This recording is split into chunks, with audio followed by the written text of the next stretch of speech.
Langit Kledung pagi itu tampak cerah, seolah tak ada tanda bahwa sesuatu yang kelam akan terjadi. Kabut tipis bergelayut di atas ladang tembakau yang menghampar di kaki Gunung Sindoro. Dari kejauhan, puncak gunung itu berdiri gagah, samar tertutup awan, tapi begitu memikat siapapun yang memandang. Hari itu, Sabtu, 12 Juni 2021. 5 orang mahasiswa dari Semarang memulai perjalanan yang mereka rencanakan berbulan-bulan.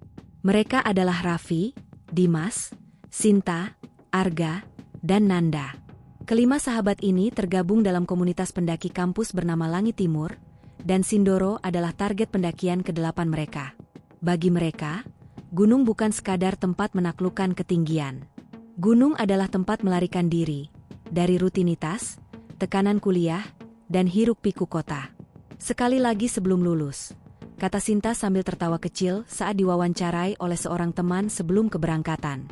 Tak ada yang tahu bahwa rekaman video pendek itu, yang memperlihatkan kelima mereka bersiap dengan ransel besar dan tenda lipat, akan menjadi dokumentasi terakhir sebelum semuanya berubah. Kedatangan di base camp Kledung. Sekitar pukul 9.20 pagi, mobil sewaan mereka tiba di base camp Kledung, salah satu jalur pendakian resmi Gunung Sindoro. Base camp itu sederhana. Bangunan kayu dengan papan nama pudar dan suara ayam berkokok di kejauhan. Beberapa pendaki lain sedang bersiap, sebagian turun dari gunung, wajah mereka kelelahan namun puas. Raffi, yang bertindak sebagai ketua tim, mengurus perizinan di pos. Petugas base camp sempat menatap lama ke arah mereka ketika tahu rencana mereka ingin mencoba jalur lama, lewat sisi timur yang sudah jarang dilewati. Itu jalur sudah ditutup. Mas, banyak yang bilang suka, ngilang, kalau lewat sana, ujar petugas, separuh bercanda tapi dengan nada serius. Raffi hanya tersenyum, menganggapnya mitos biasa yang sering diceritakan penjaga base camp kepada pendaki baru. Namun, Dimas, yang dikenal paling sensitif, tampak tidak nyaman. Udah, lewat jalur biasa aja, Vi. Nggak usah aneh-aneh, katanya pelan. Tapi semangat eksplorasi Raffi terlalu tinggi. Tenang aja, bro. Kita cuma pengen lihat jalur lamanya doang. Paling juga ketemu lagi sama jalur utama di atas. Keputusan kecil itu, tanpa mereka sadari, adalah awal dari serangkaian peristiwa yang tak akan pernah dijelaskan oleh logika. Pendakian dimulai. Pukul 10.15 pagi, pendakian dimulai. Cuaca cerah, angin sepau-sepau membawa aroma dedaunan basah. Mereka tertawa, bercanda, saling merekam perjalanan. Sinta sering memotret kabut yang menari di sela pepohonan, sementara Arga sibuk mencatat koordinat di buku catatannya, kebiasaan lamanya sebagai pecinta topografi. Mereka melewati hutan pinus yang rimbun.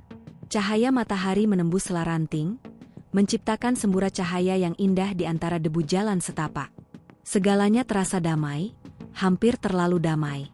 Tak ada tanda-tanda buruk, hingga kabut tebal mulai turun sebelum siang benar-benar berganti sore. Sebuah video dari kamera GoPro yang ditemukan kemudian memperlihatkan suasana itu.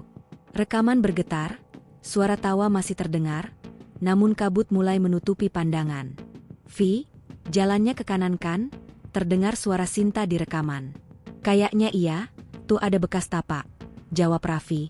Namun, di belakang video itu, samar-samar terdengar suara lain, lirih dan berat. Seperti seseorang ikut berbicara, padahal saat itu hanya mereka berlima.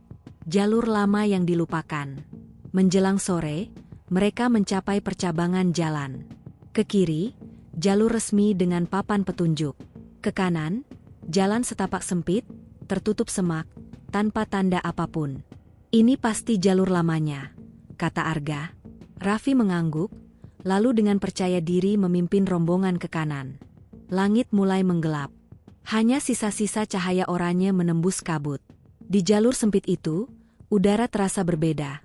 Lebih dingin, lebih sunyi. Tak ada suara burung, hanya desir angin dan langkah sepatu menapaki tanah lembab. Dimas berhenti sejenak, menatap pepohonan tinggi di sekeliling. Aneh, gue ngerasa dari tadi kita muter-muter di tempat yang sama, gumamnya. Namun Raffi menenangkan, tenang aja. Besok pagi kita udah di puncak. Malam tiba. Mereka mendirikan tenda di area kecil yang datar. Menurut catatan Arga, Posisi mereka saat itu berada di sekitar koordinat 718 LS. Tapi entah mengapa kompas menunjukkan arah utara yang tak masuk akal, jarumnya terus berputar, seperti kehilangan orientasi. Bayangan pertama. Sekitar pukul 10 malam, ketika semua sudah tertidur, Dimas terbangun karena mendengar langkah di luar tenda. Langkahnya berat, berderak di atas ranting kering. Ia mengira itu satwa, mungkin babi hutan. Namun ketika ia menyalakan senter, tak ada apapun di luar. Kabut tebal menutupi pandangan lebih dari 2 meter. Sebelum menutup kembali pintu tenda, Dimas sempat melihat sesuatu, siluet manusia berdiri di antara kabut, diam, tanpa gerak. Keesokan paginya, ia menceritakan kejadian itu pada Raffi dan yang lain. Namun Raffi menertawakan. Mungkin cuma bayanganmu sendiri. Kurang tidur kali. Mereka melanjutkan pendakian, tapi sejak saat itu, tawa mereka mulai berkurang. Catatan yang tersisa. 2 tahun kemudian, sebagian logbook perjalanan mereka ditemukan oleh relawan pencinta alam di tepi hutan sisi barat Sindoro. Halaman pertama masih utuh. Pendakian ke-8. Jalur Kledung. Cuaca cerah. Tujuan puncak, 3 hari naik turun. Kami berlima, Raffi, Dimas, Sinta, Arga, Nanda. Kalau kau membaca ini, berarti kami berhasil sampai puncak. Namun di halaman terakhir, tulisan itu berubah tak teratur, seolah ditulis dengan tangan gemetar. Kabut makin tebal. Kompas rusak. Kami tidak tahu arah. Tapi tadi malam, aku yakin kami melihat lampu, seperti pos pendaki, tapi tidak ada orang. Catatan itu berhenti di tengah kalimat, tinta menetes dan mengabur. Arah yang mulai hilang. Pagi hari kedua, kabut belum juga mengangkat. Raffi membuka pintu tenda dan mendapati seluruh lembah diselimuti putih. Tidak ada matahari, tidak ada horizon, hanya kabut padat yang bergulung di antara pohon. Udara dingin menusuk tulang, bahkan nafas mereka tampak seperti asap tipis yang tak kunjung lenyap. Sinta menggigil di dalam sleeping bag-nya, wajahnya pucat. Malamnya dingin banget, Vi, aku nggak bisa tidur, katanya pelan. Raffi mencoba tersenyum, menyeduh air hangat dari termos kecil. Santai aja, bentar lagi terang kok. Namun ketika mereka memeriksa peta, Dimas sadar sesuatu. Kita nggak tahu kita sekarang di mana. Koordinat yang Arga catat kemarin tidak cocok dengan peta topografi resmi. Garis kontur yang harusnya menunjukkan lereng curam, di peta mereka tampak datar. Kompas masih tak berfungsi, jarumnya berputar tanpa arah tetap. Arga mencoba menyalakan GPS di ponselnya, tapi sinyal sama sekali tak ada. Harusnya ini masih di jalur timur, tapi kok formasi lembahnya beda, gumamnya. Mereka memutuskan berjalan menurun, berharap menemukan jalur pendaki lain atau tanda-tanda pos pendakian. Tapi langkah mereka seperti mengarah ke hutan yang semakin rapat. Batang-batang pohon makin tinggi, akar menjulur seperti tali melilit tanah, dan suara hutan makin sunyi. Sinta menghentikan langkahnya tiba-tiba. Dengar, deh, katanya. Semua terdiam. Di antara kesunyian, samar terdengar suara, seperti orang bersenandung jauh di dalam kabut. Nada rendah, berulang-ulang, tanpa lirik, seperti seseorang menyanyikan lagu lama yang tak dikenal. Arga menelan ludah. Mungkin pendaki lain? Raffi menegaskan, ayo ke arah situ, mungkin ada yang bisa bantu. Mereka mengikuti suara itu selama hampir 15 menit. Namun setiap kali mereka mendekat, suaranya menjauh. Hingga akhirnya berhenti sama sekali. Yang tersisa hanya desir angin dan bau getah pohon yang menyengat. Hari kedua, kabut yang tidak berubah. Menjelang sore, kabut masih sama. Tidak menipis, tidak bergeser. Seolah mereka berada dalam ruang tertutup tanpa matahari. Sinta mulai cemas, Dimas mulai marah. Ini udah kelewatan. Harusnya kita balik aja, katanya dengan nada tinggi. Raffi masih berusaha tegas. Kalau kita turun sembarangan, bisa malah makin jauh. Kita istirahat di sini aja dulu. Mereka mendirikan tenda di bawah pohon besar yang tampak seperti beringin. Anehnya, pohon itu tak ada di peta jalur Kledung. Saat malam turun, suhu merosot drastis. Arga menyalakan kompor portabel, namun api sulit menyala karena udara terlalu lembab. Sinta tiba-tiba berkata, lirih. Dimas, kamu barusan jalan keluar tenda ya? Dimas menatapnya, bingung. Enggak, dari tadi aku di sini. Sinta terdiam. Tapi aku lihat kamu keluar barusan, aku yakin banget. Tak ada yang menanggapi. Hanya suara angin yang berdesir pelan di luar tenda. Pukul 11 malam, Raffi keluar sebentar untuk memastikan perbekalan aman. Namun begitu ia menyorotkan senter ke arah pohon besar itu, ia terpaku.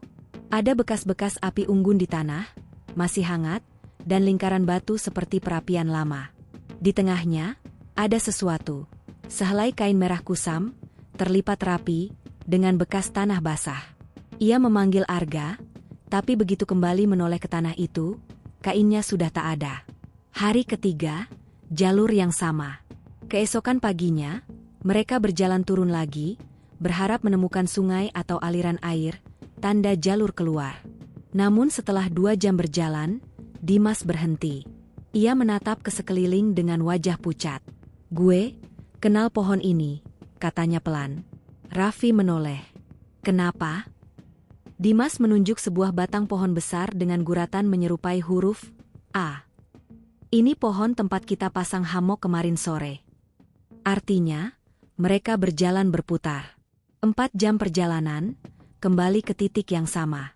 Arga membuka peta, menggambar jalur mereka dengan pensil, mencoba menalar secara ilmiah. Mungkin kita terjebak di kabut, arah pandang kita salah. Namun Nanda yang sejak tadi diam akhirnya bersuara, nadanya kering. "Bukan kabutnya yang muter. Kita yang digiring muter." Semua menatapnya. Ucapan itu dibiarkan menggantung. Tak ada yang berani menanggapinya. Kekeliruan dan pertanda. Menjelang sore, mereka menemukan jalur kecil yang tampak lebih terbuka. Ada bekas jejak kaki, tapi sangat kecil, seperti jejak anak-anak. Sinta menunduk, memeriksa tanah. "Ini bukan jejak sepatu pendaki," gumamnya. Dimas berusaha memastikan, mungkin warga. Namun jejak itu berakhir begitu saja di sebuah batu besar yang licin, tanpa arah lanjut. Sore itu mereka kembali mendirikan tenda. Logistik tersisa untuk 2 hari.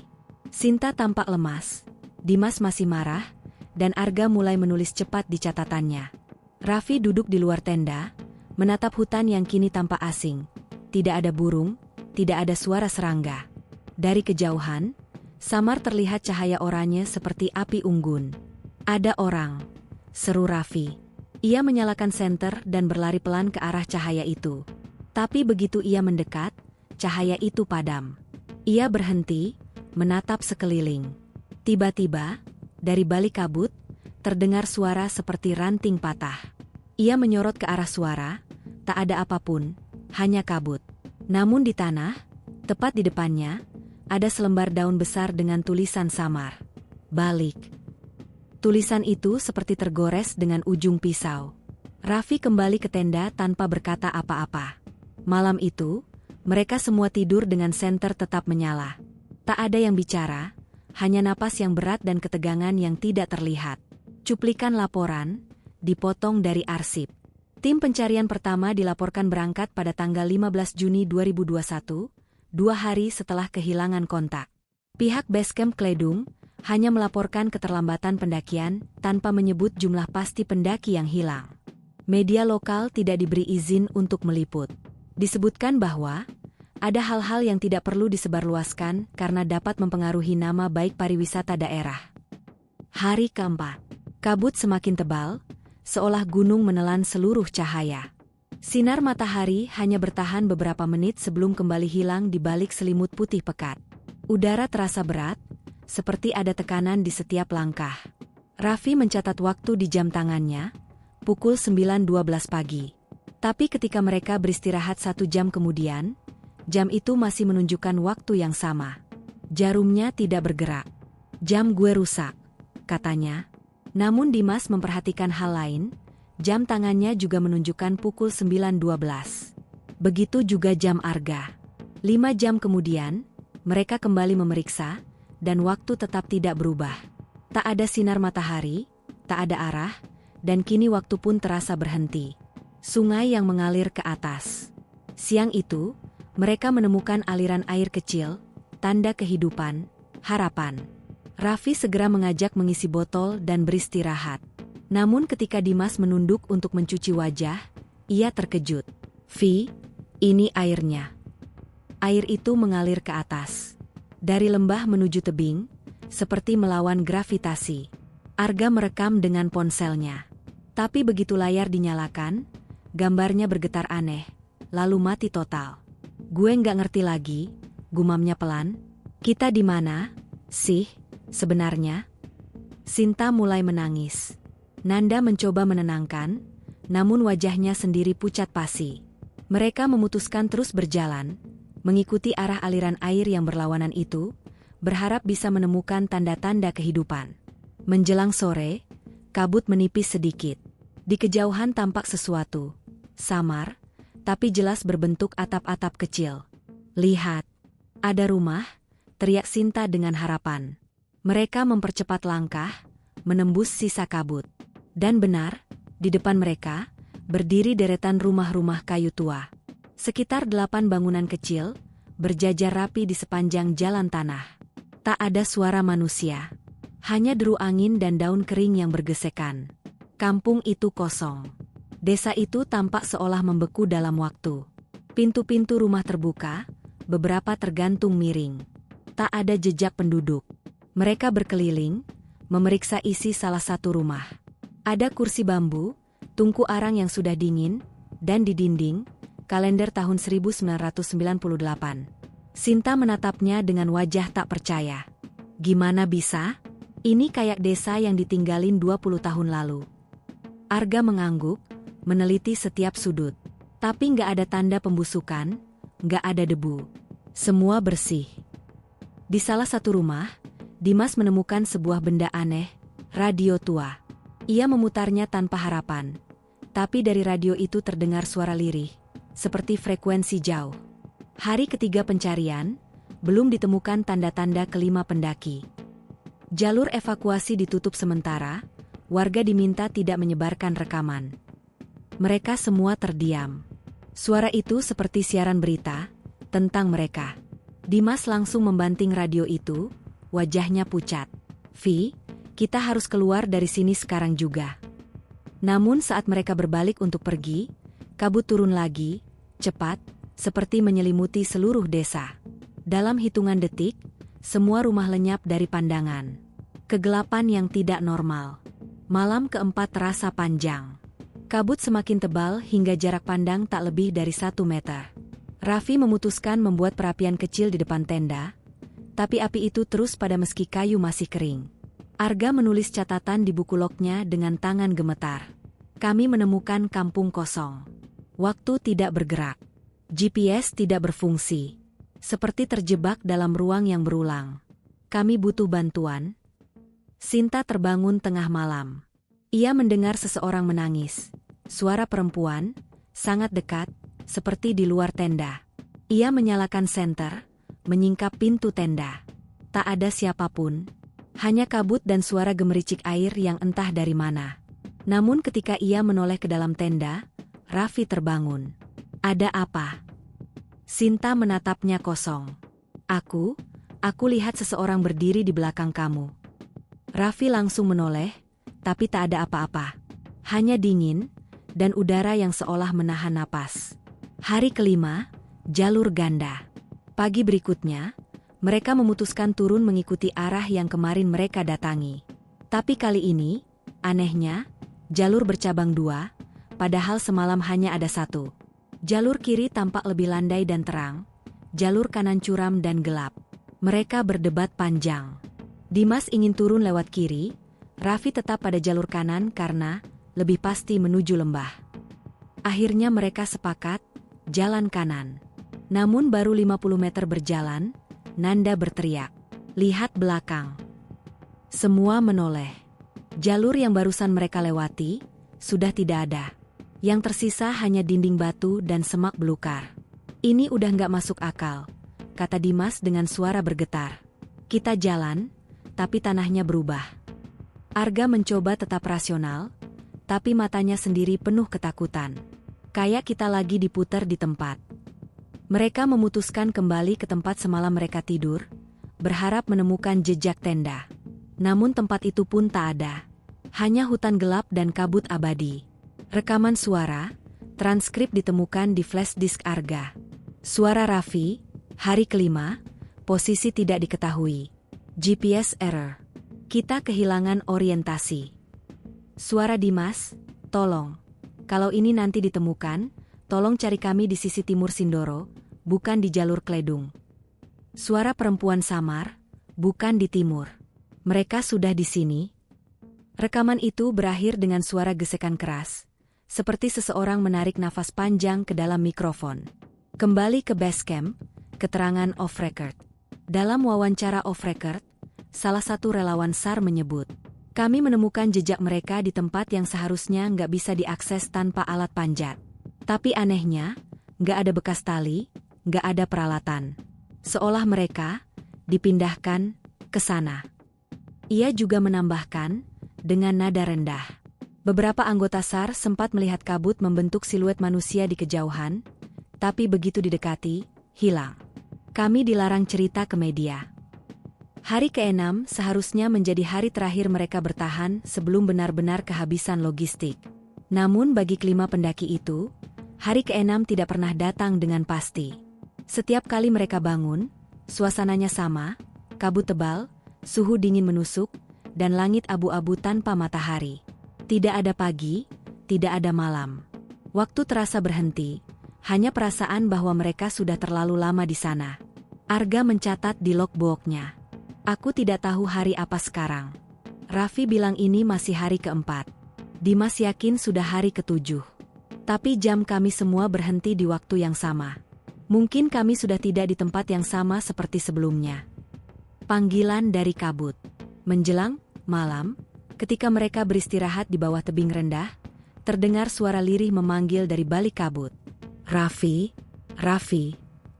Suara itu seperti berasal dari jauh, tapi terdengar jelas, lembut, bahkan akrab.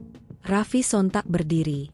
Dengar itu, suara Sinta. Padahal Sinta sedang duduk tak jauh di belakangnya, menatap kosong. Dimas memegang bahunya. Vi, jangan ke sana. Itu bukan Sinta. Namun Raffi melangkah perlahan menuju arah suara, seperti ditarik oleh sesuatu yang tak terlihat. Sinta menjerit, memanggil namanya berulang kali, tapi kabut menelan suara itu. 5 menit berlalu, 10 menit, 20 menit. Raffi tidak kembali. Namun ketika mereka hendak mencarinya, siluetnya muncul lagi di balik kabut. Berjalan pelan, menunduk, wajahnya pucat seperti tanpa darah. Vi, kamu kemana aja? Tanya Arga panik. Raffi hanya menjawab pelan, Aku ngikutin suara kalian. Tapi saat diperhatikan, celananya basah sampai lutut, penuh lumpur. Padahal di sekitar mereka tidak ada rawa, tidak ada air. Sinyal terakhir. Malam itu, Dimas mencoba menghidupkan kembali handy-talkie yang mereka bawa. Baterainya hampir habis, tapi alat itu sempat menyala sebentar. Base Camp Kledung, di sini tim Langit Timur. Posisi tidak diketahui. Butuh bantuan. Apakah ada yang mendengar? Hening. Beberapa detik kemudian terdengar suara berderak, lalu samar-samar terdengar jawaban. Tim evakuasi belum ditemukan, jangan berjalan ke arah cahaya. Suaranya seperti dari siaran radio jauh, atau mungkin hanya gema gangguan frekuensi.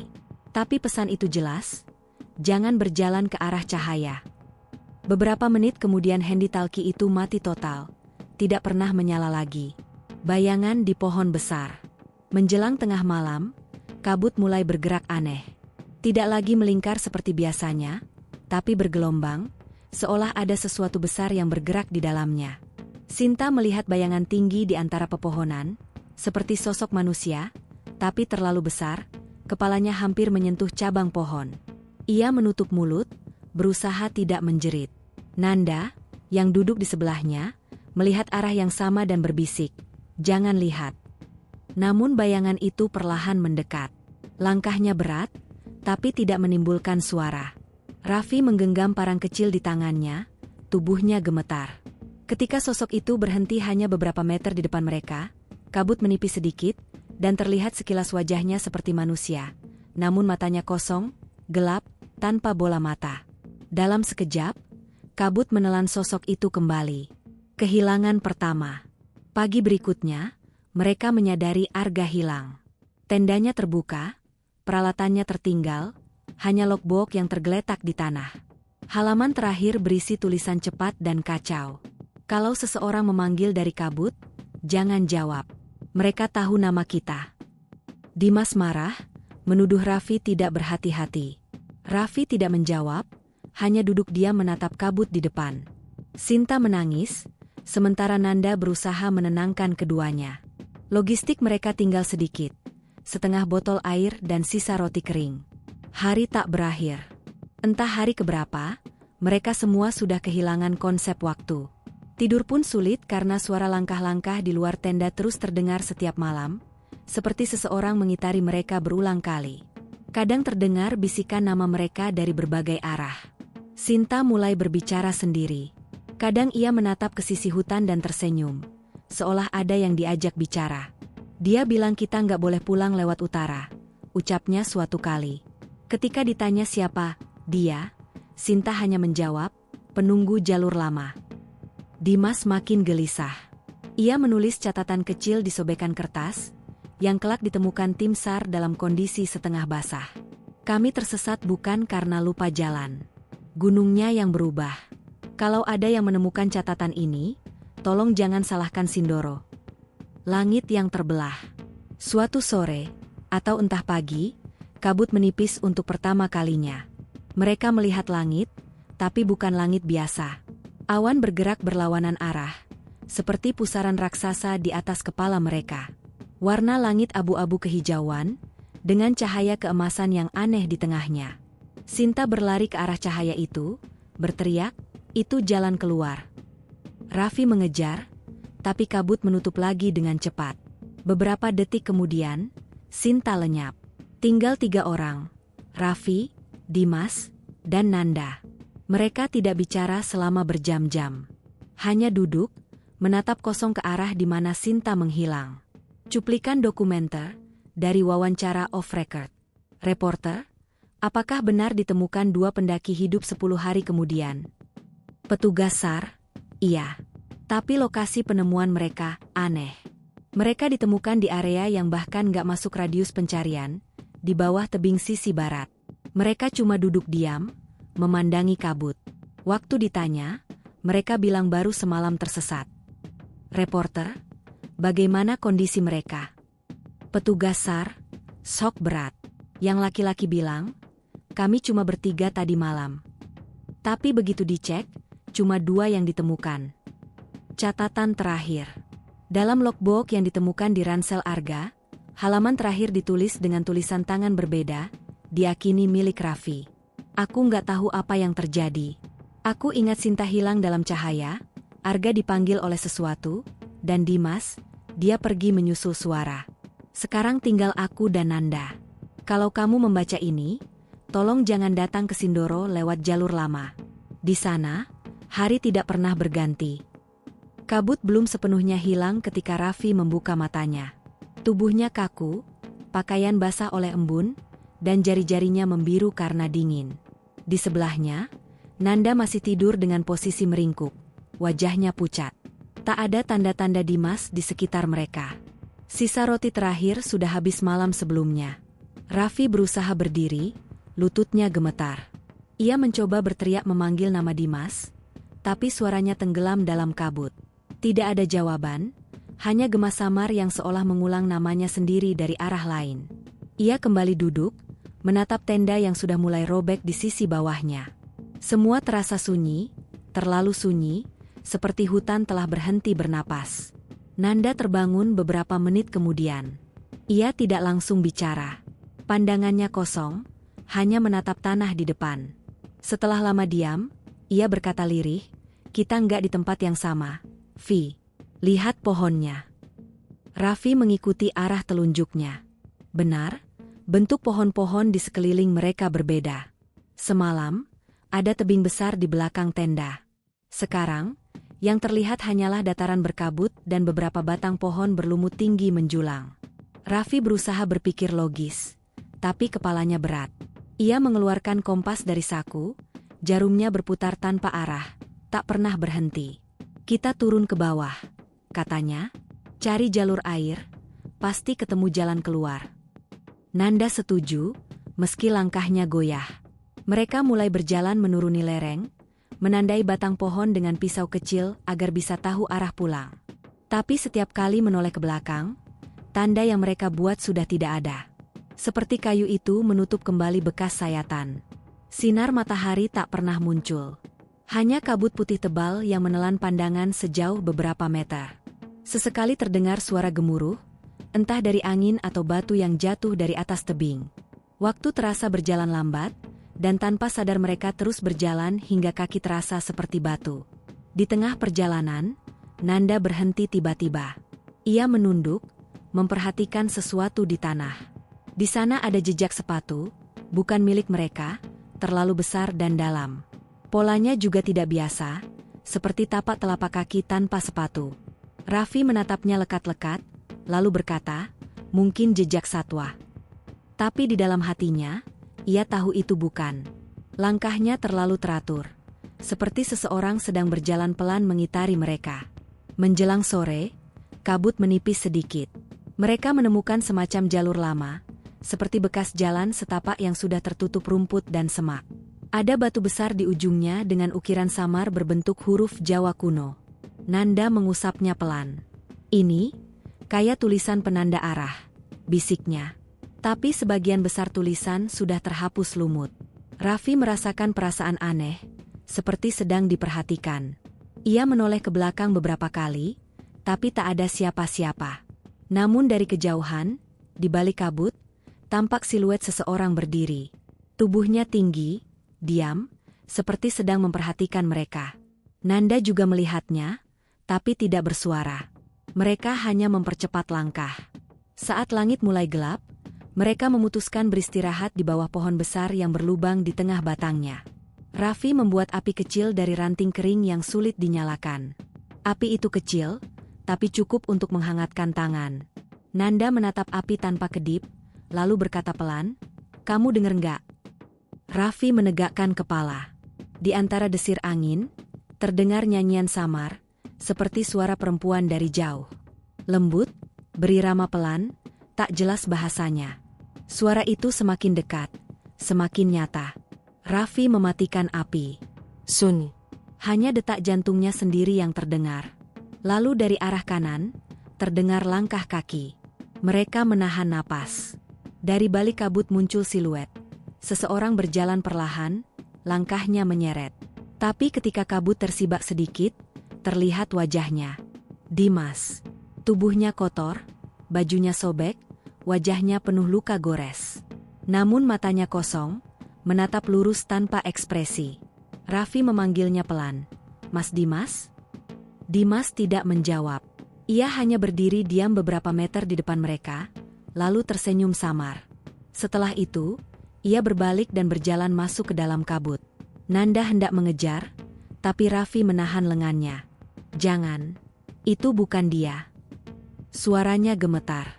Mereka berdua hanya duduk terpaku hingga malam semakin gelap. Di tengah kegelapan, kabut tampak berpendar kehijauan dari kejauhan, seperti cahaya lentera yang bergerak pelan di antara pepohonan. Sekali lagi, suara perempuan itu terdengar, kali ini lebih jelas, seperti sedang memanggil nama mereka satu persatu. Raffi menutup telinganya. Ia tahu suara itu sama dengan yang memanggil Arga dan Sinta. Tengah malam, angin bertiup kencang. Pohon-pohon bergoyang hebat. Kabut seperti hidup, membentuk pusaran di atas kepala mereka. Nanda menjerit pelan saat melihat sosok-sosok bayangan berjalan di antara kabut. Tinggi, kurus, tanpa wajah. Jumlahnya banyak, bergerak pelan melingkari tempat mereka duduk. Raffi menggenggam parang kecil di tangannya, tapi tidak berani bergerak. Bayangan itu semakin mendekat. Salah satu di antaranya berhenti hanya beberapa langkah di depan mereka, menatap lurus dengan wajah kosong. Kabut menipis sesaat, dan mereka melihat wajah itu mirip sekali dengan Dimas. Lalu semuanya hilang lagi dalam kabut. Setelah entah berapa lama, angin berhenti. Kabut perlahan reda, menyisakan hening yang mencekam. Mereka masih duduk di tempat yang sama, tak berani berbicara. Di bawah pohon besar itu, Raffi memegang tangan Nanda yang dingin seperti es. "Kita harus keluar besok," katanya. Nanda hanya mengangguk pelan. Pagi berikutnya, mereka berjalan mengikuti arus air kecil yang mereka temukan. Harapan muncul sedikit, mungkin ini jalan turun. Namun di tengah perjalanan, mereka mendapati sesuatu yang membuat darah mereka membeku. Di salah satu batu, ada tulisan dengan tanah liat yang masih basah, terbaca jelas. "Jangan percaya arah air." Airnya kembali ke atas. Mereka berhenti. Suara gemericik air terdengar semakin aneh, seperti berasal dari dalam tanah, bukan dari lereng bawah. Kabut datang lagi, menelan jalan setapak yang baru saja mereka lalui. Raffi menatap sekeliling, lalu berbisik, "Kalau kita terus turun, kita nggak akan keluar dari sini." Nanda menatapnya lekat-lekat. "Lalu kemana?" Raffi menatap ke puncak kabut yang tak terlihat ujungnya. "Naik. Kita kembali ke atas." Mereka berdua berbalik arah, berjalan menembus kabut menuju jalur menanjak. Di belakang mereka, suara langkah kaki lain mulai terdengar mengikuti, teratur, seirama, tapi bukan milik manusia yang masih hidup. Langkah mereka makin pelan, karena setiap tanjakan terasa lebih berat dari sebelumnya. Nafas Raffi tersengal, sementara Nanda berkali-kali berhenti untuk meneguk udara dingin. Di setiap langkah, kabut seperti bergerak mengikuti, seolah hutan menutup kembali jalur di belakang mereka. Beberapa jam berjalan, mereka menemukan sesuatu yang tak pernah mereka lihat sebelumnya. Di balik semak lebat, tampak jalan batu lebar, tersusun rapi seperti jalan desa tua. Lumut menutupi sebagian besar permukaannya, tapi bentuk batu-batu itu terlalu simetris untuk alami. Nanda menatap Raffi. "Kita nggak pernah lewat sini sebelumnya, kan?" Raffi menggeleng pelan. Ia tahu, di peta jalur resmi Sindoro tidak ada bagian seperti ini. Mereka menapaki jalan batu itu dengan hati-hati. Di sisi kanan, tampak susunan pagar bambu kering, sebagian patah, sebagian tertancap miring ke tanah. Dan di ujung jalan itu, samar-samar terlihat atap rumah. Bukan tenda, bukan pondok pendaki, tapi rumah kayu dengan dinding anyaman bambu yang tampak rapuh dimakan waktu. Langkah mereka melambat. Semakin dekat, semakin jelas bahwa tempat itu seperti desa yang sudah lama ditinggalkan. Ada 4 atau 5 rumah, sebagian runtuh, sebagian masih berdiri tegak. Di salah satu rumah, pintunya terbuka separuh, bergoyang pelan ditiup angin. Raffi menatap Nanda. "Kita istirahat di sini sebentar." Nanda tampak ragu. "Tempat ini nggak enak, Vi. Kayak masih ada orang." "Justru itu. Mungkin ada warga yang bisa bantu." Tapi kata-kata itu sendiri terasa janggal, karena sejak awal tak ada suara kehidupan di sana. Tak ada ayam, tak ada suara serangga, bahkan angin pun seolah berhenti di antara rumah-rumah itu. Mereka masuk ke rumah paling dekat. Di dalamnya kosong, hanya ada kursi kayu tua dan meja kecil berdebu. Di dinding tergantung foto keluarga berbingkai kayu, wajah-wajahnya buram, warnanya memudar, tapi di salah satu foto itu terlihat sesuatu yang membuat Raffi menggigil. 5 orang berfoto di depan gunung, dengan posisi yang sama seperti mereka saat pertama kali memulai pendakian. Nanda memperhatikan juga. "Vi, itu kan?" Raffi memotong cepat. "Bukan. Mungkin cuma mirip." Tapi di dalam hatinya, ia tahu tidak. Wajah di foto itu sama persis. Bahkan kaos yang dipakai Dimas tampak identik. Hanya satu perbedaan. Di foto itu, di belakang kelimanya, ada bayangan tinggi besar, berdiri di antara pepohonan. Angin tiba-tiba bertiup kencang. Pintu rumah berderit keras. Nanda memegang lengan Raffi erat. "Kita keluar." Mereka melangkah cepat meninggalkan rumah itu. Namun begitu keluar, suasana desa berubah. Kabut semakin pekat, dan posisi rumah-rumah tampak bergeser. Rumah yang tadi di kiri, kini di kanan. Jalan yang tadi lurus, kini bercabang 2. "Vi, ini nggak sama kayak tadi," bisik Nanda, suaranya gemetar. Raffi menatap ke arah cabang jalan itu. Di ujung kiri, tampak kilau cahaya kecil seperti lentera. Di kanan, hanya kegelapan pekat. "Kita ke arah cahaya," katanya mantap. Tapi begitu langkah mereka maju 2 kali, cahaya itu padam. Hanya kegelapan yang tersisa. Dari belakang terdengar suara pintu terbanting keras. Lalu suara lain, seperti langkah kaki seseorang berjalan di antara rumah-rumah. Raffi menarik Nanda berlari, menyusuri jalan yang entah kemana. Tapi setiap kali mereka belok, bentuk desa seolah berulang. Rumah yang sama, pagar yang sama, jalan yang sama. Seperti mereka berputar di tempat yang sama tanpa sadar.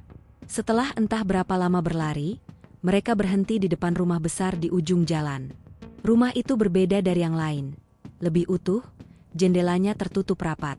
Di atas pintu ada papan kayu dengan tulisan hampir terhapus, Pos 2, Jalur Lama. Raffi menatapnya lama. Ia ingat Arga pernah menulis di logbook tentang jalur lama yang ditutup setelah tragedi tahun 2001. Ia tak percaya jalur itu benar-benar masih ada. Ia mendorong pintu, dan ruangan dalamnya ternyata bersih, seolah masih digunakan. Di tengah ruangan ada meja dengan radio tua, beberapa peta gunung, dan termos logam berisi air yang masih hangat. Nanda berbisik, "Ada orang di sini." Raffi berjalan mendekati radio, mencoba menyalakannya. Suara statis terdengar pelan, lalu samar muncul suara dari seberang. "Pos 2, jangan tinggalkan desa setelah matahari hilang." Suaranya berat, seperti suara laki-laki tua. Raffi segera menatap Nanda, tapi ketika ia hendak menjawab, suara itu lenyap. Hanya bunyi dengung halus yang tersisa. Dari jendela, mereka melihat sesuatu yang perlahan muncul di antara kabut. Barisan orang berjalan pelan, membawa obor. Ada belasan, mungkin puluhan. Pakaian mereka seperti dari masa lampau, kain lusuh, kepala tertutup ikat kain hitam. Mereka berjalan melewati jalan utama desa tanpa suara, hanya bunyi langkah kaki di atas batu basah. Nanda menahan napas. "Vi, mereka manusia?" Raffi tak menjawab. Salah satu dari mereka berhenti, menoleh ke arah rumah tempat mereka bersembunyi. Wajahnya tidak jelas karena bayangan obor, tapi matanya memantulkan cahaya aneh, kehijauan. Lalu seluruh barisan itu berhenti bersamaan, menatap ke arah mereka. Raffi menarik Nanda mundur, bersembunyi di balik meja. Dari luar, terdengar suara serempak. Nyanyian dalam bahasa yang tak mereka pahami, pelan tapi ritmis, seolah doa atau mantra. Semakin lama semakin cepat, semakin keras, sampai kaca jendela bergetar. Lalu hening. Tak ada lagi suara. Ketika Raffi mengintip keluar, jalanan desa kosong. Tak ada siapa-siapa. Hanya obor yang masih menyala di tanah, perlahan padam oleh kabut. Malam terasa panjang. Mereka tak berani tidur. Setiap kali mata Raffi hampir terpejam, ia mendengar suara langkah kaki dari atap, lalu suara pintu diketuk 3 kali. Nanda menutup telinganya sambil menangis pelan. Menjelang subuh, pintu depan terbuka sendiri. Angin dingin masuk, membawa aroma tanah basah. Di depan pintu, ada bekas jejak kaki penuh lumpur mengarah ke dalam. Tapi jejak itu berhenti tepat di depan meja tempat mereka bersembunyi, lalu hilang begitu saja. Nanda menatap Raffi dengan mata merah, hampir tanpa air mata. "Kita nggak bisa tinggal di sini lagi." Raffi mengangguk. "Begitu terang sedikit, kita pergi." Namun sebelum mereka keluar, Nanda menemukan sesuatu tergantung di dinding belakang. Sebuah peta lama Sindoro yang digambar tangan. Ada jalur berwarna merah yang tidak pernah ia lihat di peta manapun. Jalur itu berujung pada tanda kecil bertuliskan huruf pudar, "Dusun Petang tak boleh dilewati." Nanda menatapnya lama. "Vi, mungkin ini desa yang dimaksud Arga." Raffi menatap peta itu, kemudian memutuskan satu hal. Kalau memang ini, dusun yang hilang, maka disinilah semuanya berakhir. Ia melipat peta itu, menyimpannya di saku jaket. Lalu mereka melangkah keluar dari rumah, meninggalkan desa itu. Tapi sebelum benar-benar pergi, mereka berdua mendengar sesuatu dari balik kabut. Suara serak laki-laki memanggil nama mereka perlahan, dari arah rumah tempat mereka baru saja keluar. "Raffi, Nanda."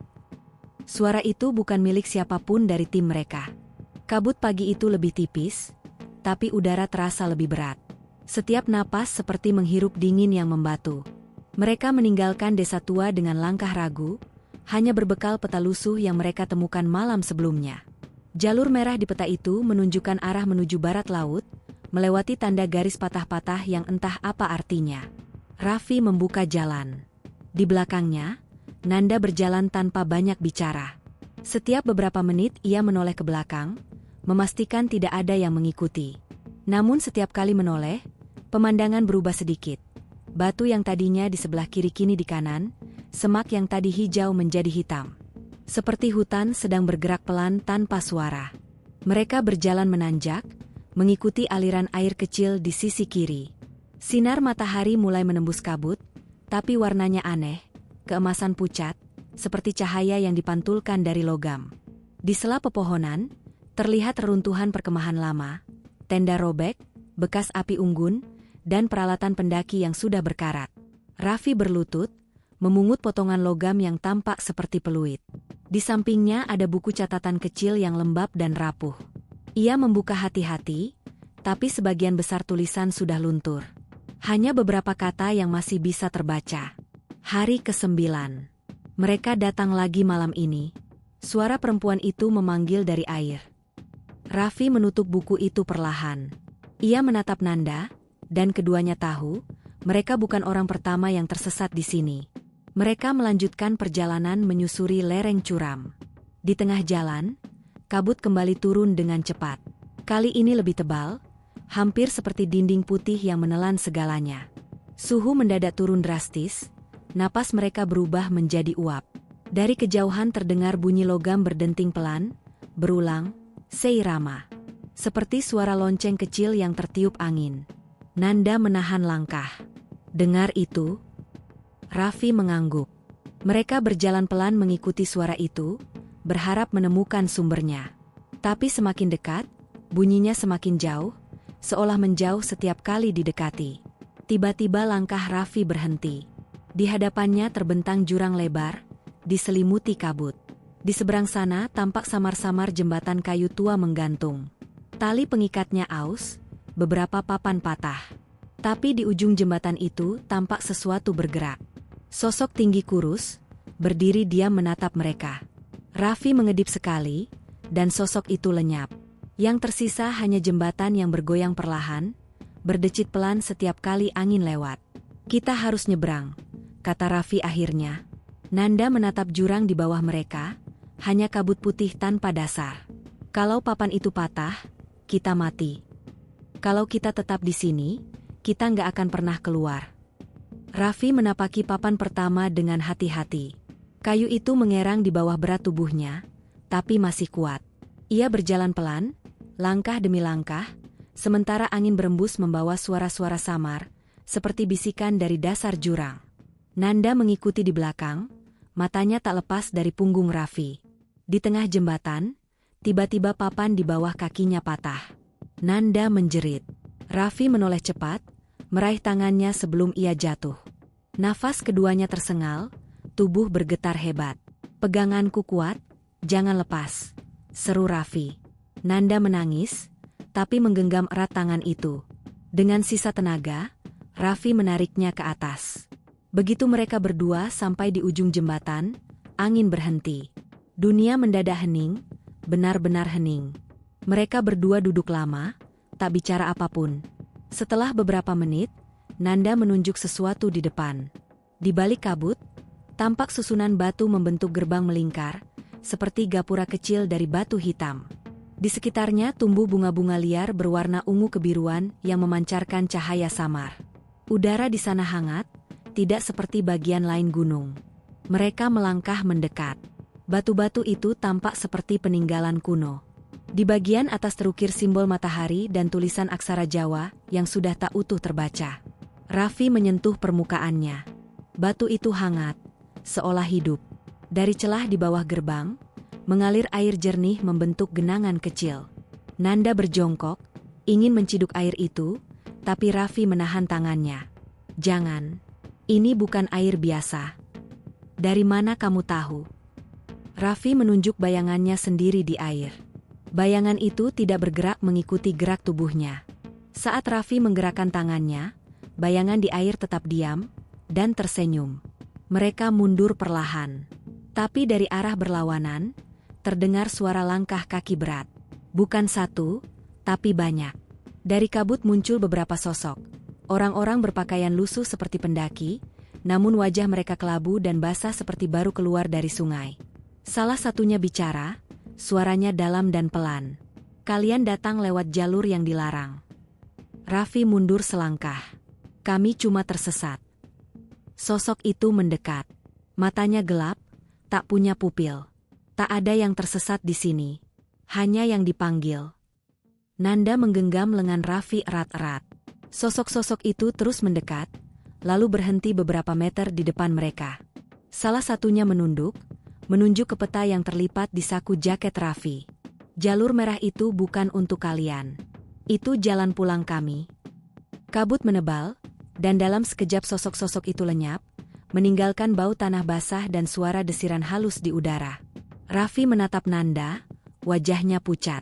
Kita harus bakar peta ini, katanya pelan. Tapi saat ia mengeluarkan peta dari saku, kertas itu sudah berubah warna menjadi hitam, seperti terbakar dari dalam. Mereka berlari tanpa arah. Hutan di depan terasa tak berujung. Dimanapun mereka melangkah, suara langkah lain selalu mengikuti, kadang di kanan, kadang di belakang. Sekali waktu, mereka melihat kilasan wajah Dimas di antara pepohonan, memanggil pelan tapi tanpa suara. Menjelang malam, mereka tiba di lapangan terbuka kecil dengan pohon besar di tengah. Akar-akar pohon itu menembus tanah membentuk lingkaran seperti pagar alami. Di bawahnya ada tumpukan batu berbentuk persegi, dan di atasnya tergeletak barang-barang yang mereka kenal. Kompas Arga, syal milik Sinta, dan peluit Dimas. Nanda menutup mulut, terisak. Raffi berlutut, menyentuh kompas itu. Jarumnya berputar cepat lalu berhenti menunjuk ke arah pohon besar. Dari balik batang pohon terdengar napas panjang, berat, dan dalam. Seperti sesuatu yang baru saja terbangun. Tanah di sekitar mereka bergetar halus. Kabut berubah warna menjadi merah samar. Daun-daun berguguran tanpa angin. Nanda memegang tangan Raffi erat, matanya memohon agar mereka pergi. Tapi sebelum sempat berdiri, dari balik pohon itu muncul siluet hitam tinggi, kepala menunduk, rambut panjang menutupi wajah. Langkahnya lambat tapi pasti. Raffi menarik Nanda mundur, tapi akar pohon bergerak, melilit pergelangan kaki mereka seperti tali hidup. Sosok itu berhenti hanya beberapa meter di depan.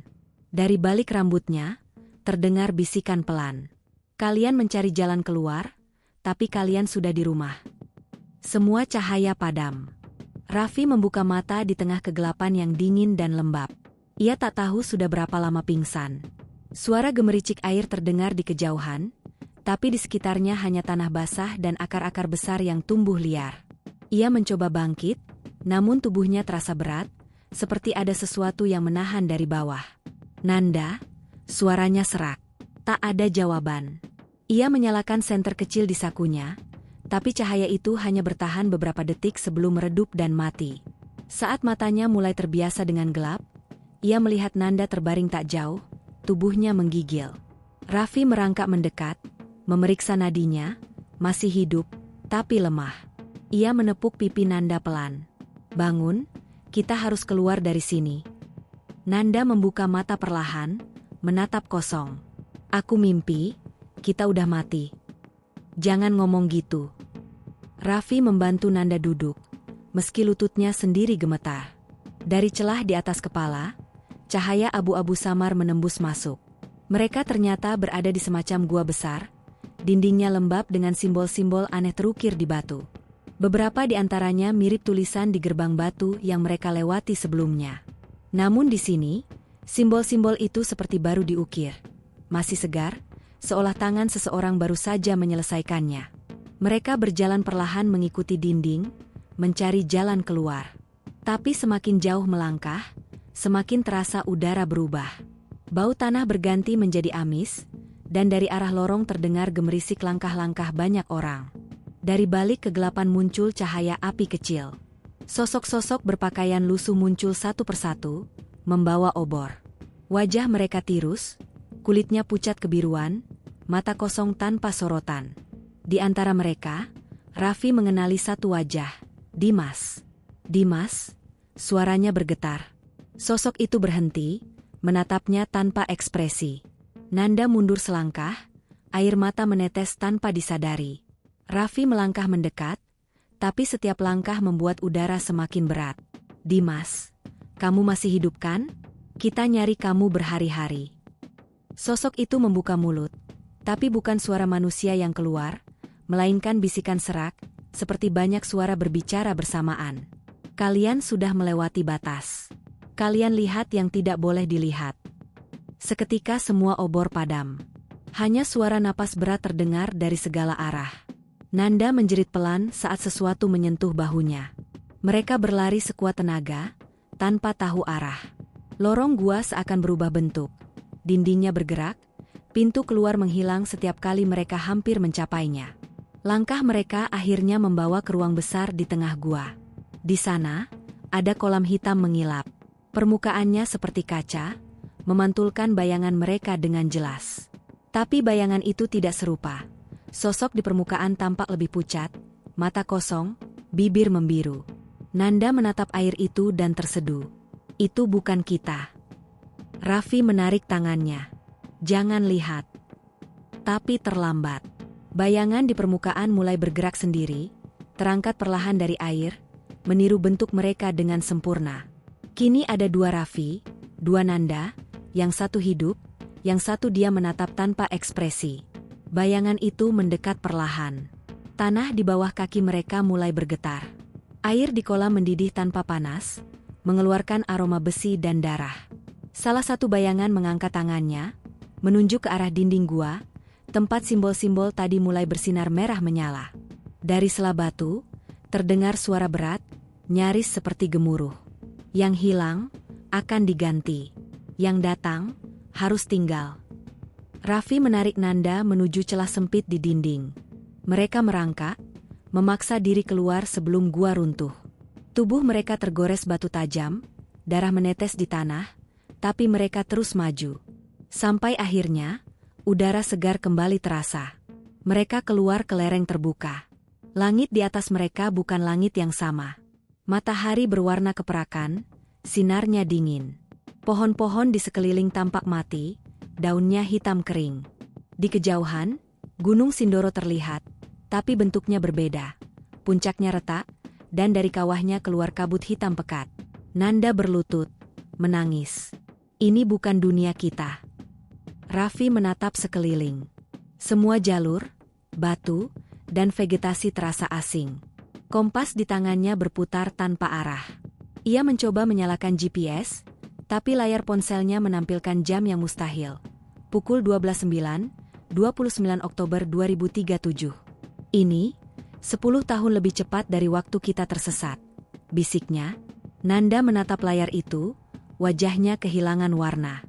"Kita nggak keluar, Raffi. Kita pindah."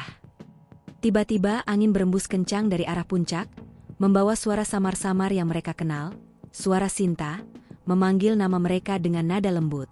Mereka berdua menoleh bersamaan. Di tepi jurang, tampak sosok perempuan berdiri mengenakan jaket merah, melambai. Senyumnya manis, tapi matanya kosong. Raffi hampir melangkah ke sana, tapi Nanda menahannya. Itu bukan Sinta. Namun suara itu makin dekat. Kini seolah berasal dari segala arah. "Raffi, ayo pulang." Tiba-tiba tanah di sekitar mereka bergetar. Kabut hitam dari puncak turun cepat, menelan pepohonan.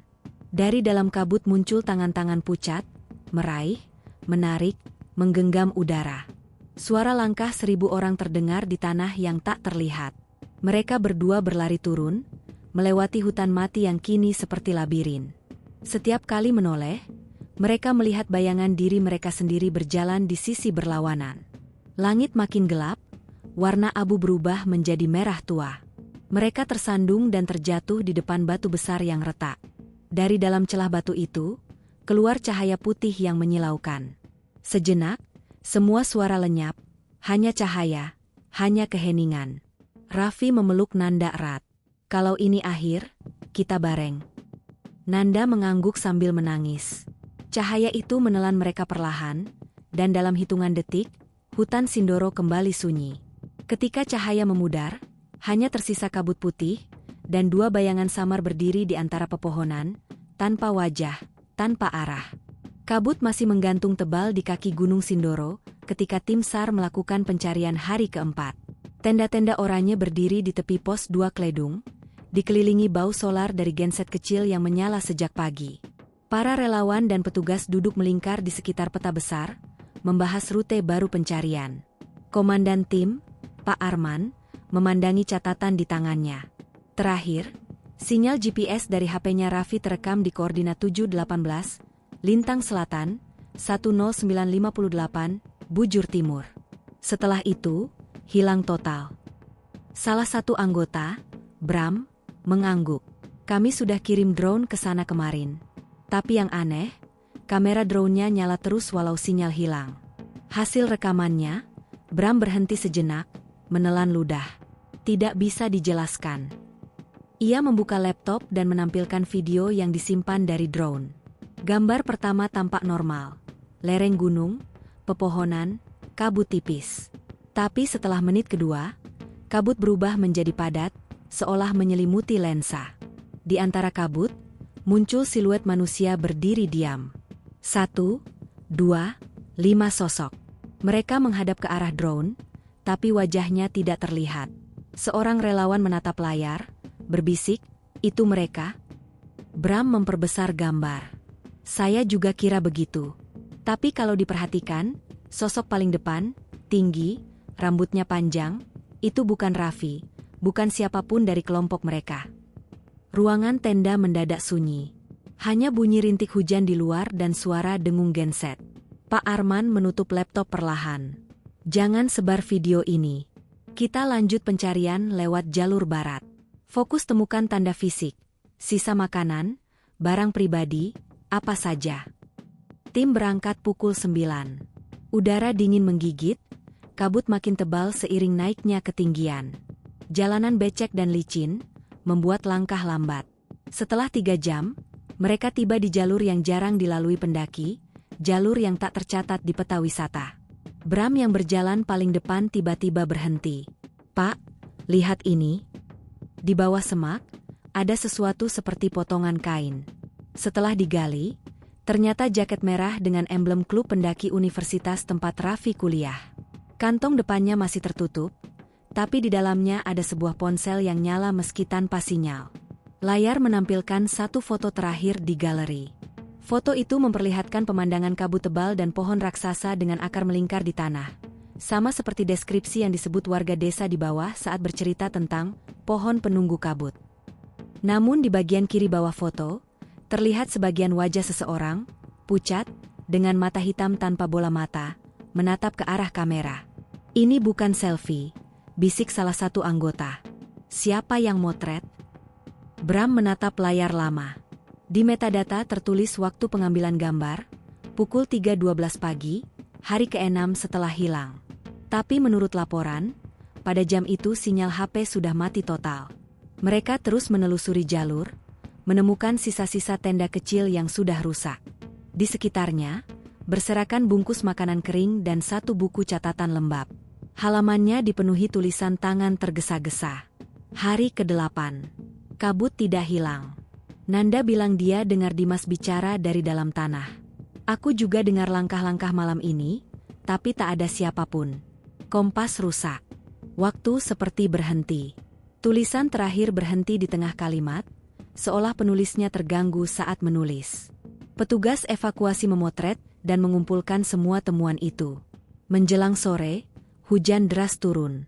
Mereka terpaksa berhenti di sebuah batu besar untuk berteduh. Tapi salah satu relawan, Dani, menatap batu itu dengan raut bingung. "Pak, batu ini sama persis kayak di foto HP tadi." Bram memeriksa. Memang benar, bentuk retakannya identik. Namun di bagian tengah batu, tampak bekas goresan seperti tulisan samar, 29/10/37. Tinta merah kecoklatan, seolah baru ditulis. "Ini pasti ulah orang iseng," ujar Arman cepat, mencoba menenangkan suasana. Tapi ekspresi semua orang tegang. Mereka tahu, bahkan di tahun sekarang pun masih 2025. Malam itu di pos utama, tim kedua turun membawa kabar tambahan. Dari arah barat ditemukan jejak kaki manusia berjumlah 2, menuju ke arah puncak, tapi setelah 200 meter, jejak itu berhenti mendadak di tanah datar, tanpa tanda berbalik atau melanjutkan langkah. Seolah mereka tiba-tiba hilang di tengah jalan, kata petugas lapangan. Hari berikutnya, pencarian dilanjutkan dengan membawa anjing pelacak. Namun anjing-anjing itu menolak mendekati area di sekitar batu besar. Mereka menyalak tanpa henti, ekornya di antara kaki, lalu mundur perlahan sambil menggeram ke arah hutan. Ketika sore tiba, kabut turun lebih cepat dari biasanya. Beberapa anggota melapor mendengar suara seperti peluit, sangat jauh, di sela kabut. Satu dari mereka bersumpah melihat sosok berjalan di antara pohon, membawa senter menyala, tapi saat dikejar, cahaya itu lenyap begitu saja. Di pos komando, Pak Arman menerima telepon dari pusat. Perintahnya jelas, hentikan pencarian terbuka, umumkan bahwa kelima pendaki belum ditemukan, dan batasi pemberitaan untuk menjaga citra wisata Sindoro menjelang akhir tahun. Tak ada wartawan yang boleh naik. Semua dokumentasi disimpan di arsip internal SAR. Malamnya, Bram duduk sendiri di depan tenda, menatap puncak gunung yang samar di balik awan. Ia membuka kembali HP yang ditemukan di jaket Raffi. Layar menampilkan satu notifikasi baru, pesan draft yang belum terkirim. Tuh, Nanda. Kalau kita nggak keluar dari sini, jangan cari aku di bawah. Cari aku di waktu lain. Pesan itu tertanggal 30 Oktober 2037, sama seperti tulisan di batu tadi. Bram menatap layar lama, jantungnya berdetak keras. Ia menoleh ke arah gunung yang diam, lalu menutup ponsel itu perlahan. Di kejauhan, dari arah lereng, tampak cahaya kecil bergerak naik turun, seperti seseorang masih mencari jalan pulang, atau memanggil dari sisi lain kabut. 2 hari setelah pencarian resmi dihentikan, sebagian anggota tim SAR tetap bertahan di pos bawah. Mereka menolak pulang, terutama Bram yang merasa ada sesuatu yang belum selesai. Mereka belum mati, katanya pelan di depan api unggun kecil. Aku nggak tahu kenapa, tapi aku yakin mereka masih di sini. Malam itu, ia duduk di dalam tenda sambil menyalakan kembali ponsel yang ditemukan di jaket merah. Setelah beberapa kali mencoba, akhirnya sistem ponsel menampilkan folder tersembunyi berisi 3 file audio dengan nama acak. Salah satunya bertanggal 28 Oktober 2025, hari ke-7 setelah para pendaki dinyatakan hilang. Bram menyalakan rekaman itu. Suara angin terdengar pertama kali, kencang, berdesir seperti dari dalam terowongan. Di sela-selanya terdengar napas tergesa seseorang, lalu suara Nanda yang bergetar. Raffi, aku dengar langkah lagi. Lalu suara laki-laki menjawab pelan. Tenang, jangan lihat ke belakang. Kalau kamu lihat, mereka akan ikut jalan di belakang kita. Setelah itu, sunyi. Hanya detak jantung dan gemerisik dedaunan. Beberapa detik kemudian, suara lain masuk. Pelan, serak, bukan suara manusia. Kenapa kalian lari?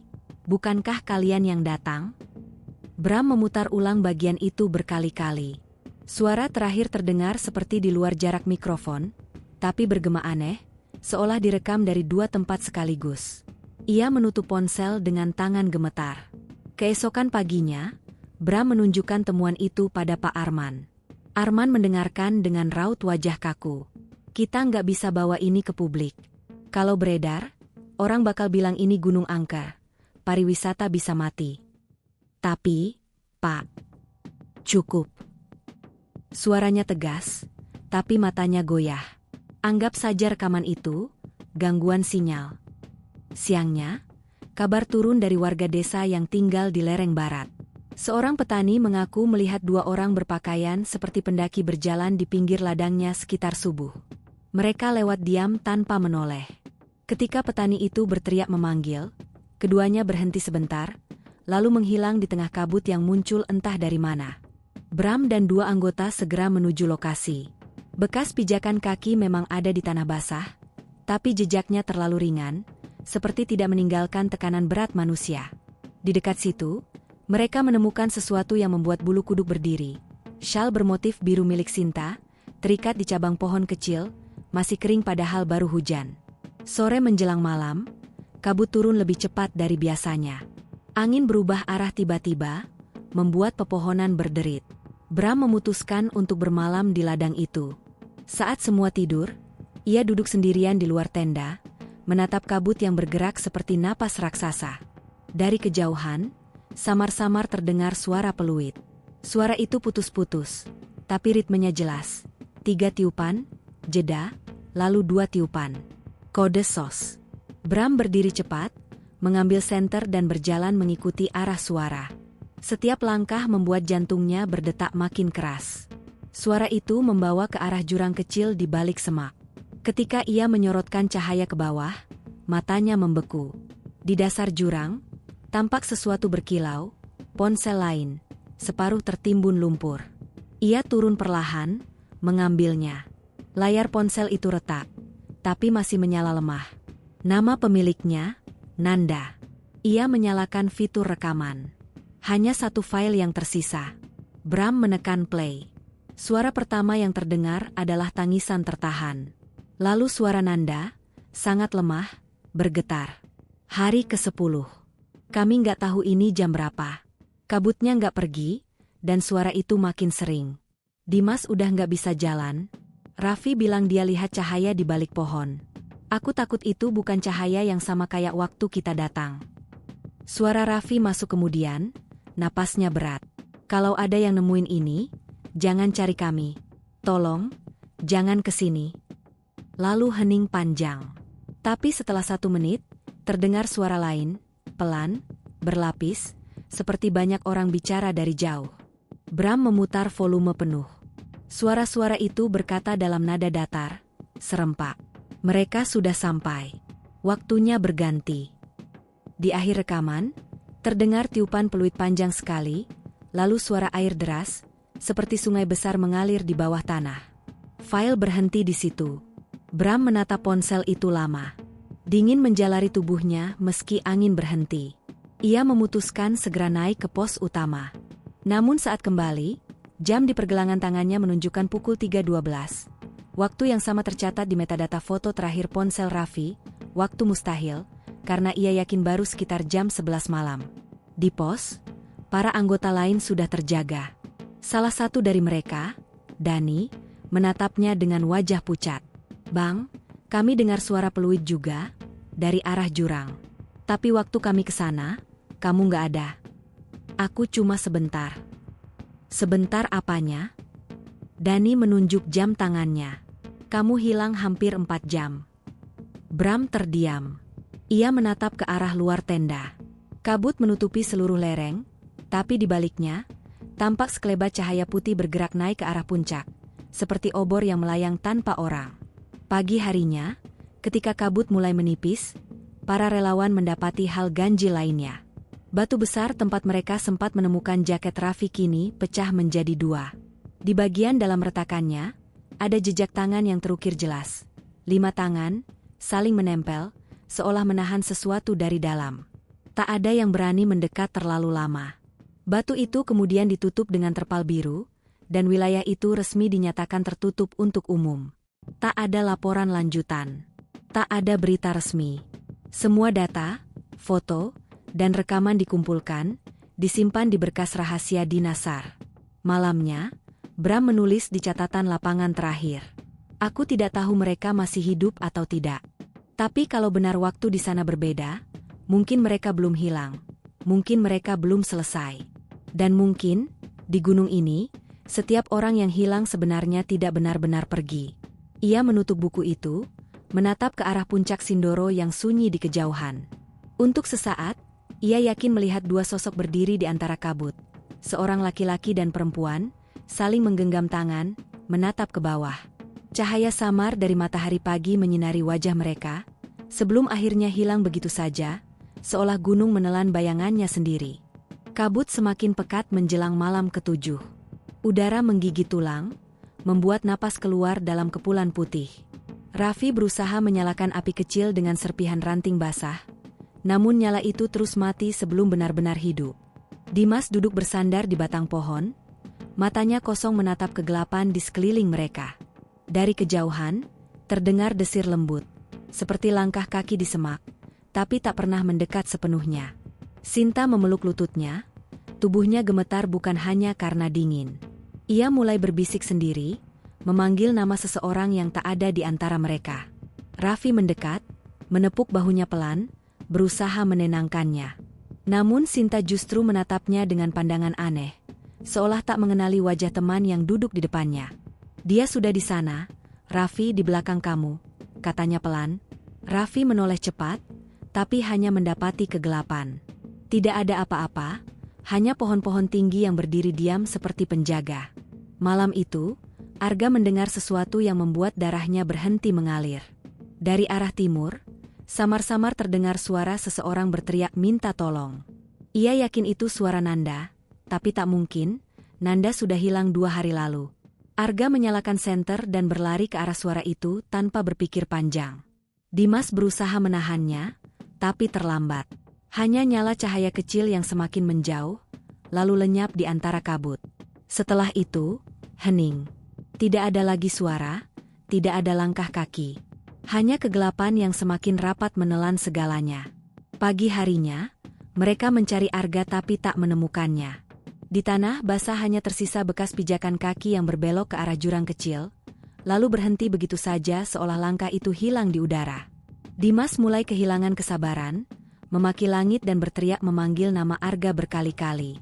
Suaranya menggema di antara kabut dan pepohonan, lalu memantul kembali seperti ejekan. Mereka bertiga duduk lemas. Tak ada makanan tersisa, air hanya tinggal setengah botol. Siang menjelang sore, mereka mendengar suara bel. Suara kecil seperti lonceng sapi, tapi tak ada hewan di sekitar situ. Sinta menatap kosong ke arah suara itu, lalu berdiri perlahan, melangkah tanpa sadar. Raffi berlari mengejarnya, menahan lengannya, tapi Sinta menepis. "Dia sudah datang," katanya dengan nada datar. Dimas ikut menatap ke arah yang sama, matanya membesar. "Raffi, kamu lihat enggak?" bisiknya pelan.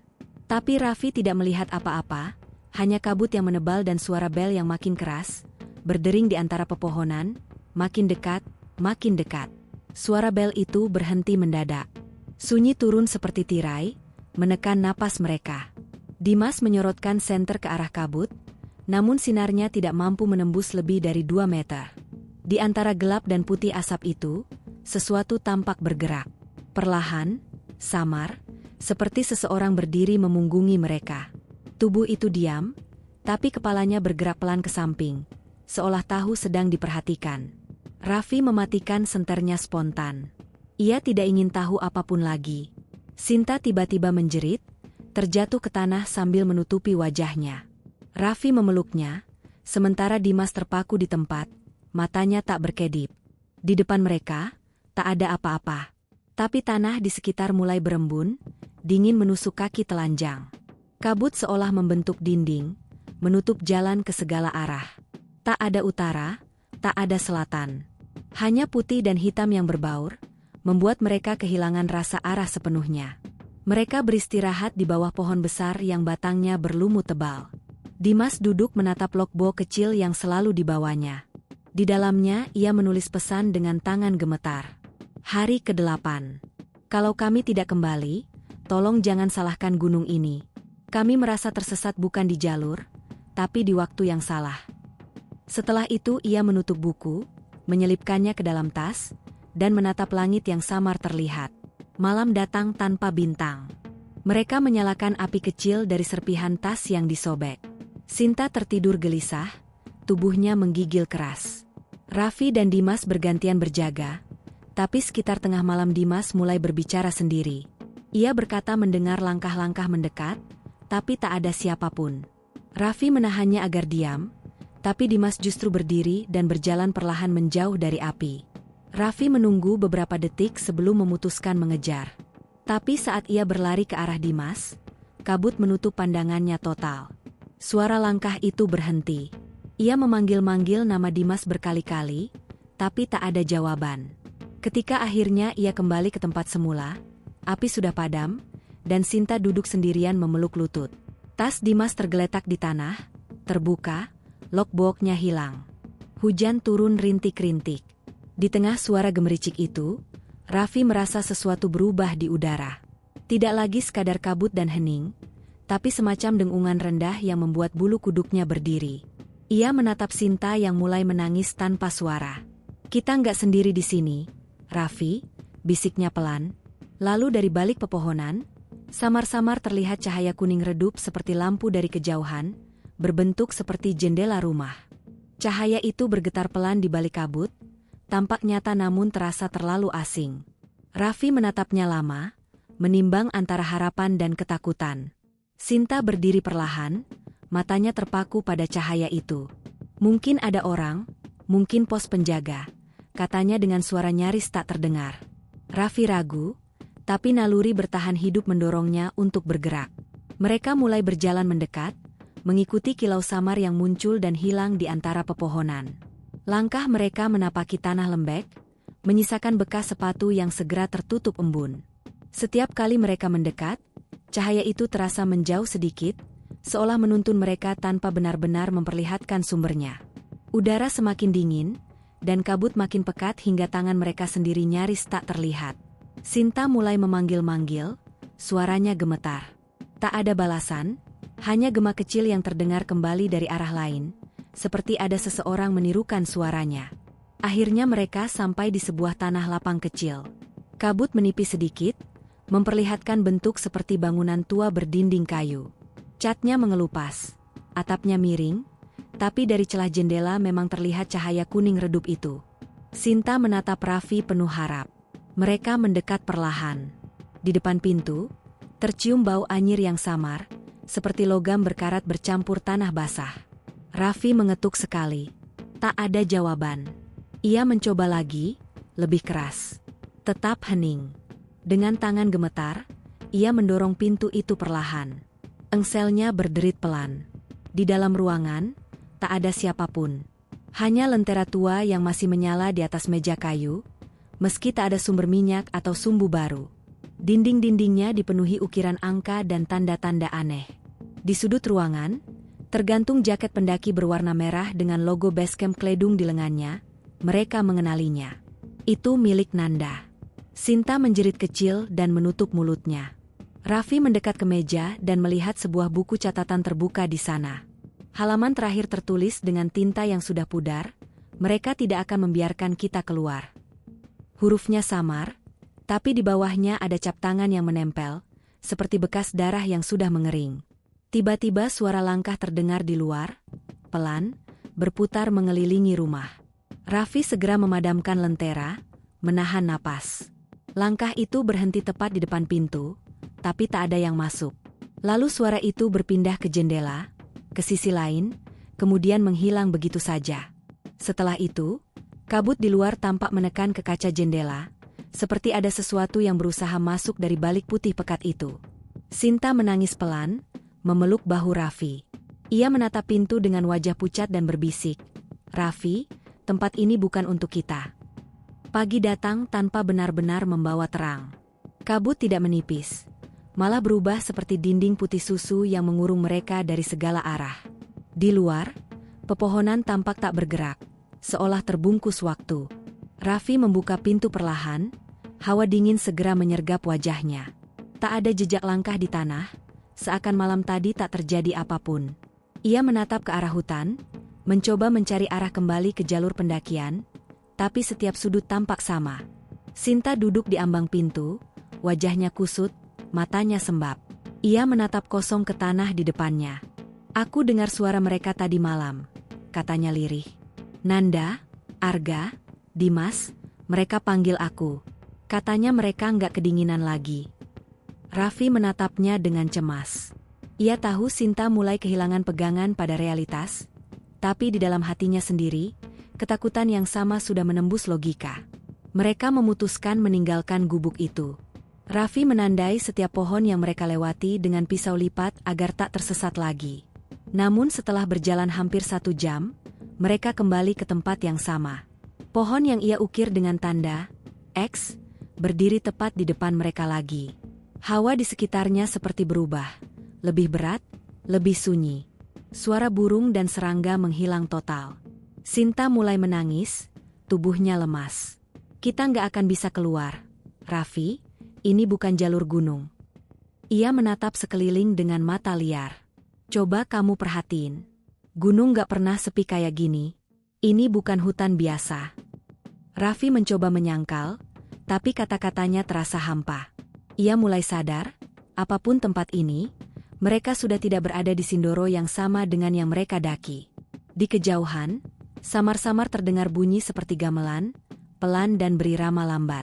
Sinta menatap ke arah suara itu, dan senyumnya muncul perlahan. Senyum yang tak seharusnya ada di wajah seseorang yang ketakutan. Ia berjalan perlahan menuju sumber suara tanpa menoleh lagi. Raffi berlari mengejar, menahan tangannya, tapi semakin kuat ia menarik, semakin kabut di sekeliling menebal. Suara gamelan makin jelas, seperti ada perayaan besar di balik kabut itu. Ketika akhirnya Raffi berhasil memeluk Sinta dari belakang, dunia di sekeliling mereka terasa bergeser. Suara gamelan berubah menjadi dengungan panjang, dan pepohonan seolah berganti bentuk, lebih tinggi, lebih rapat, seperti dinding hidup yang menutup mereka rapat-rapat. Dari celah kabut, muncul bayangan orang-orang berjalan lambat, membawa obor. Tapi ketika Raffi menatap lebih dekat, ia sadar mereka bukan orang biasa. Wajah-wajah itu kosong, kulitnya pucat seperti lilin, dan langkah mereka tidak menyentuh tanah. Sinta menatap mereka dengan mata basah, tapi bukan karena takut. "Aku tahu sekarang," bisiknya lirih, "mereka yang jaga tempat ini." Lalu dunia mendadak berputar, kabut menelan pandangan Raffi, dan semuanya berubah menjadi hitam pekat, tak ada lagi suara, tak ada cahaya, hanya napas yang tersisa di antara dingin yang tak berujung. Resolusi Cat bilang. Hari ke-10, kabut akhirnya mulai menipis. Matahari menembus perlahan dari balik awan, menyinari lereng barat Sindoro. Tim pencarian gabungan, SAR, relawan lokal, dan pihak pengelola basecamp Kledung, menemukan dua sosok manusia di pinggir jurang kecil, tak jauh dari jalur lama yang sejak lama ditutup. Tubuh mereka kotor, pakaian compang-camping, kulit pucat seperti tidak pernah terkena cahaya selama berhari-hari. Sinta ditemukan dalam posisi duduk, memeluk lutut dengan tatapan kosong. Raffi terbaring di sebelahnya, napasnya lemah. Keduanya segera dievakuasi ke bawah.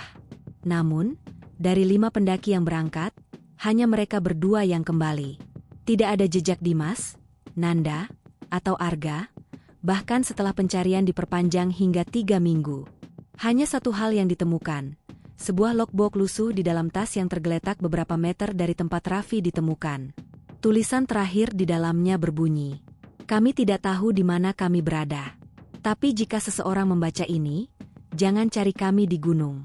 Kami sudah tersesat di tempat lain."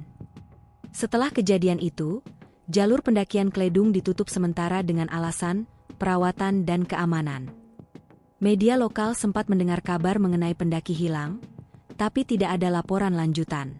Pengelola wisata dan aparat setempat memilih diam, hanya menyebut kejadian itu sebagai kecelakaan biasa. Nama-nama para pendaki tidak pernah masuk pemberitaan nasional. Sinta dirawat di rumah sakit selama beberapa minggu. Ia jarang berbicara. Sesekali ia menyebut nama teman-temannya, lalu berhenti tiba-tiba seolah takut ada yang mendengar. Ketika dokter menanyakan apa yang sebenarnya terjadi, ia hanya menjawab pelan, "Kami tidak tersesat, kami dipanggil."